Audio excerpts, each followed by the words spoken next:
Hello and welcome, friends. Welcome to another episode with my flea market finds. Today, I have for you my latest flea market find, this wonderful and beautiful celluloid. It is actually a Parker Vacuematic made in Canada, and I bought it at a very reasonable price. So, guys, I paid for this celluloid beauty only 138 lays, or approximately 27.89 euros, or 31.94 American dollar. And this is a beautiful fountain pen. Let me give it a zoom to show you what I bought. So if I unscrew the cap, I can see the whole thermically imprinted engravings on the barrel. So I have made in Canada, Parker Vaquematic, and patented number 318982, a number 50, and a registered trademark. It is in wonderful shape. It has this ending. You can see the Parker clip without that blue jewel at the end of it. Also, we have two rings on the cap. The only problem with this fountain pen, guys, and I saw this after I bought it, it is the lack of the iridium tipping of one of the tines. I hope you can see. This is unfortunate, guys, but it's still a gold nib, and maybe I will find a replacement part for it. You know from my previous videos that this type of nib restoration is probably one of the most expensive jobs you can make on a nib, and it's rather expensive. I bet that when I will do its full review, it will scratch because I have other fountain pens with the same problem in my collection. But I think that I paid a quite nice price. Look at this beautiful celluloid. And as a matter of comparison, guys, I told you that this is a Vacuematic. If you are not familiar with this filling mechanism, it comes all the way from the late 1930s, and it was very popular in the beginning of the 1940s. And it was adopted also on the Parker 51, and I have here a Parker 51 with the same system, as you can see.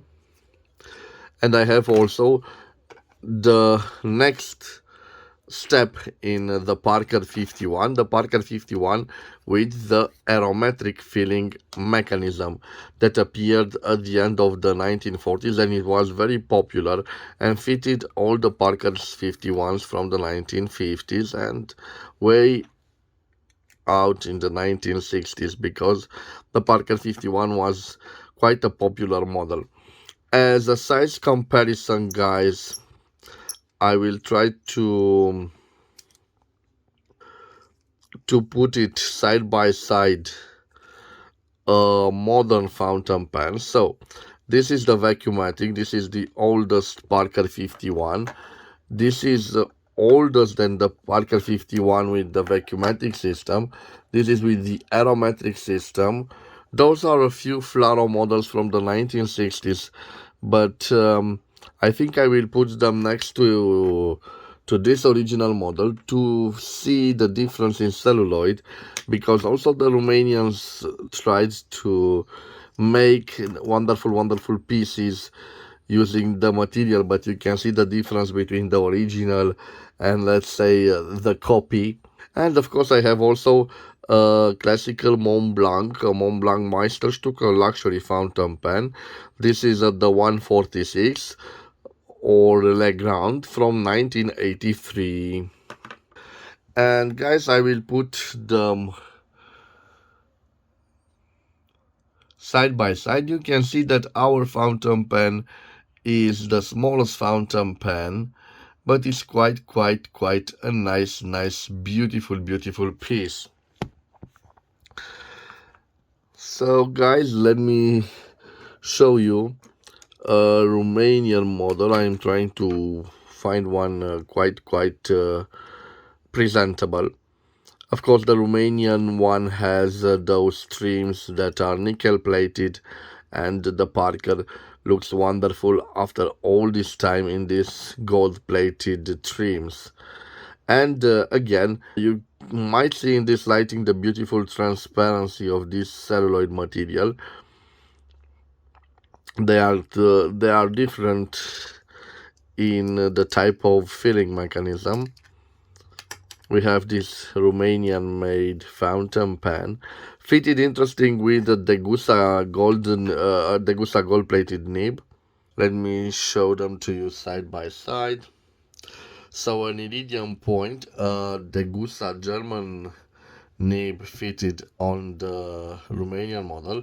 It is all only gold plated, as you can see the fading gold plating right there, and the beautiful Parker. I'm not so sure why it doesn't zoom on the, maybe the sun is at fault here. The only problem is you can see on the Parker, a shame we have this broken nib. It certainly needs restoration. The feed, we have two ebonite feeds. Of course, a much nicer one on the Canadian model. The Romanian model is quite brute, let's say. Okay, and of course we have the filling mechanisms. Interesting, the Romanian made one is it has an interesting filling mechanism. I'm not so sure if I can open on this one, but maybe I can show you on the other one. Yes, it has this integrated piston, and it is operated by moving this rod here, and maybe I have a functional one. I'm sorry guys, this wasn't rehearsed enough. Yes, so again, this isn't a good system. Maybe I can open this one and show it to you. Yes, this should work, guys. So I hope it will zoom. And you simply turn this rod here, and it operates this integrated ink converter. Because it is fixed, you can't remove it. So this is the system, and I think this was the body. It has a little bit of problems when I try to unscrew it back to its original position. And of course, the latest acquisition from the flea market, it is this Vaquematic system. And in case you don't know, it has a rod here, and by pushing it, it creates a little pressure. And I don't know if you see, because it's quite beautiful transparent material. I think it is still working, guys. So a wonderful celluloid. Well, I'm trying to find its body, but I'm not so sure it where it is. Oh, yes, I was searching for the body, but instead I should have searched for this blind cap over here. Wonderful piece, and I hope that the sun does it justice. And again, guys, I was quite excited. So when I found this, the seller wanted, I believe, 150 lays, and I convinced him to lower its price. Like a strategy, I saw this model, and I also choose from the lot another fountain pen, but it had the gold-plated nib. The seller told me that both of them were gold nibs, and guys, let me tell you something interesting. So I will zoom on this nib. If it says on it 585 or 14 karat, that means we have a gold nib. But interesting, I have received today from a seller a fountain pen that was uh, engraved with 14 karat gold plated. So it was done to fool the potential customer. When you see 14 karat gold plated, it means we have a 14 karat plating of a steel nib. And if you don't believe me, guys, I will attach to this video a picture of that no name fountain pen, but with a great engraving starting with 14 karat, and after that, of course, called plated. So this is the nib. Now in this zoom you can see better what is wrong with it.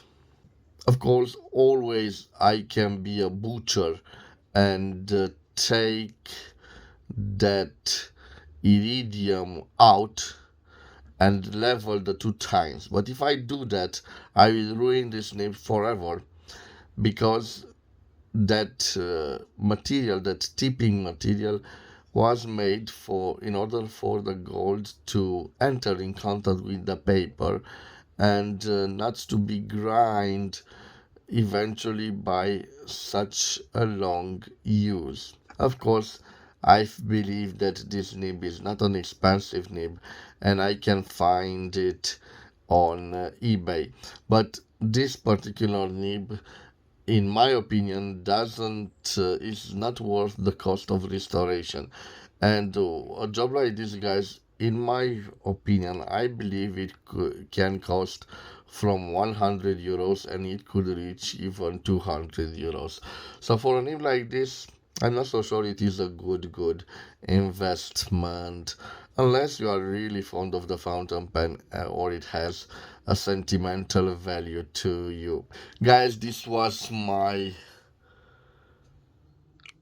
latest flea market find. A wonderful piece. I was searching for this pattern for a long time, ever since I saw the Flaro model.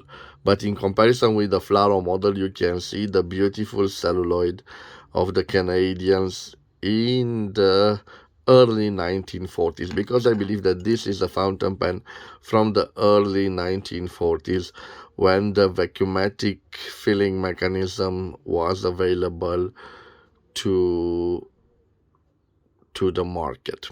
So guys, thank you for your time. Remember, you can find the real treasures, but don't do like me.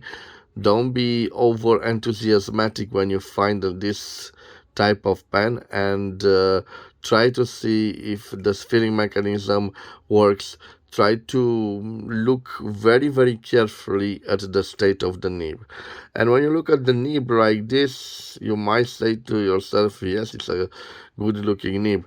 But when you zoom on it, you will find the real problems, which are microscopic, I dare to say. Okay, guys, thank you for your time. I wish you good luck on your findings in flea market. Just do your homework, and I believe you will score some really nice deals out there. Take care of yourselves. I will see you at the next episode. Till then, bye bye, and God bless.